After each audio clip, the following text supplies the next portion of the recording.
bulan Juli nanti. Nah nanti jadi saya tuh mau sedikit ngajak berdiskusi dengan ibu sekalian. Saya mau tanya, apakah melalui PBDB nanti kita dapat mengenal kebutuhan peserta didik? Tentu jelas.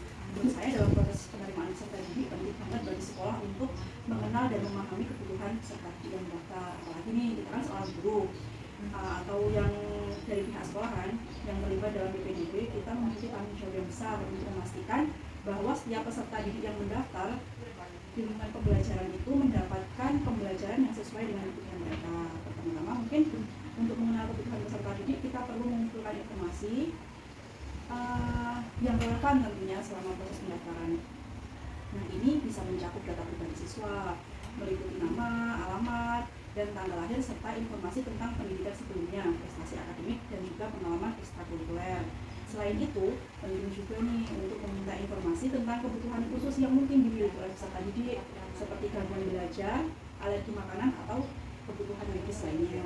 Setelah mengumpulkan informasi ini, langkah berikutnya adalah menganalisis data tersebut. Dalam hal ini sebagai guru, kita dapat bekerja sama dengan tim PPDB atau tim seleksi sekolah untuk memahami profil peserta didik yang mendaftar. Oh begitu ya? Iya. Berarti nanti di kegiatan ini kita perlu membuat unggahan observasi dan kinerja ya. Kita perlu berkolaborasi bersama dalam hal ini, apalagi di masa sekarang. Tes Kalistum itu sudah ditiadakan loh, tahu nggak?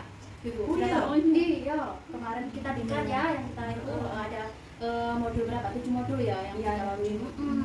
Sudah ditiadakan. Jadi anak-anak itu supaya masuk SD-nya bisa merasa senang saat masuk SD, tidak terbebani dan bayangan ketakutan nanti masuk SD aku harus bisa Kalistum, harus bisa baca tulis, nanti bisa meninggal. Menyebabkan anak itu merasa tidak nyaman di sekolah. Iya, minder, takut. Nah, jadi tes Kalistum itu ditiadakan supaya anak nyaman untuk sekolah.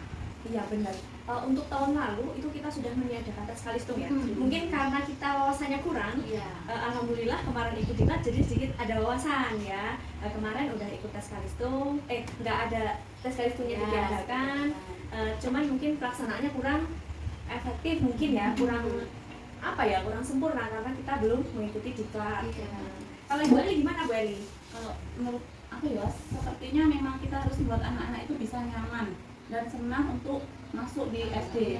Strategi yang akan kita gunakan mungkin bisa dengan wawancara dengan orang tua di hari pertama, terus bertanya hal-hal kecil seperti apa hobinya, apa kesukaan yang anak itu, seperti itu lah contohnya.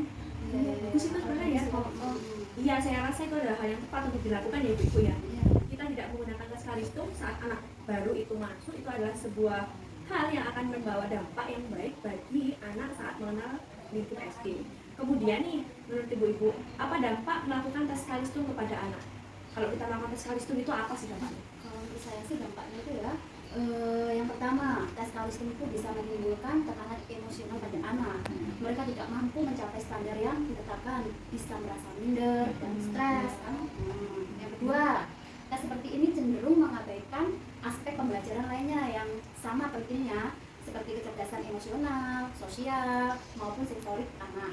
Tes berbasis akademik seringkali membentuk persepsi yang tidak seimbang tentang keberhasilan atau kegagalan seseorang anak dalam dunia pendidikan. Akhirnya, tes Kalistum ini bisa mendistorsi fokus pendidikan. Banyak sekolah dan orang tua yang mengarahkan anak-anak mereka untuk menghafal, ya kan? Iya. Daripada memahami. Agar apa? Dapat lulus tes ini jangka panjang. Hal ini justru menghambat perkembangan berpikir kritis dan kreativitas anak. Ya benar juga ya Bu ya, kasihan kan anak-anak jika awal masuk SD dia sudah disuguhkan pembelajaran belum, nantinya akan merasa stres dan tertekan.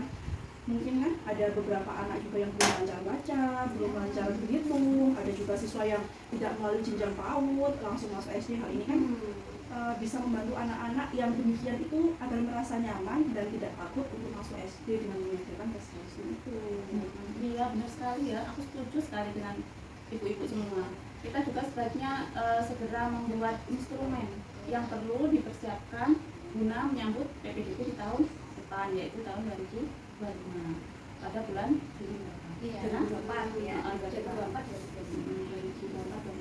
Iya Ibu-Ibu, saya rasa itu adalah hal yang bagus untuk rencana kita ke depan. Kemudian menurut ibu-ibu ini apa alternatif kegiatan selain tes Kalistung yang dapat mendukung penguatan transisi PAUD ke SD? Ya, kalau menurut saya nih alternatif yang dapat mendukung penguatan transisi PAUD SD yaitu dengan melakukan pengenalan diri terhadap sekolah, dengan mengenalkan anak-anak pada lingkungan sekolah termasuk fasilitas dan guru-guru di SD yang akan mereka masuki ini, perkenalan guru, terus kita mengenalkan fasilitas-fasilitas di sekolah kita, ada apa aja di sekolah kita, sarana dan prasarananya itu.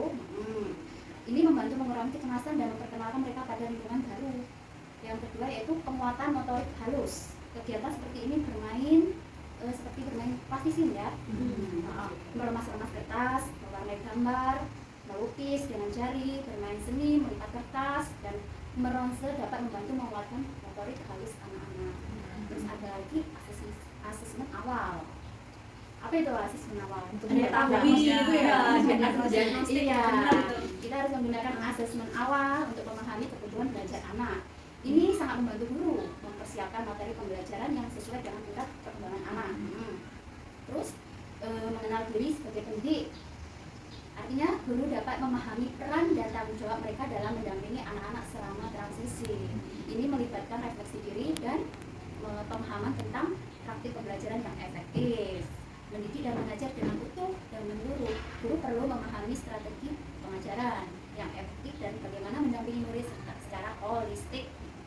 Ya, ini termasuk memahami kecerdasan budi pekerti dan pendidikan yang menghantarkan keselamatan dan kebahagiaan anak. Ya benar itu, memang benar Bu.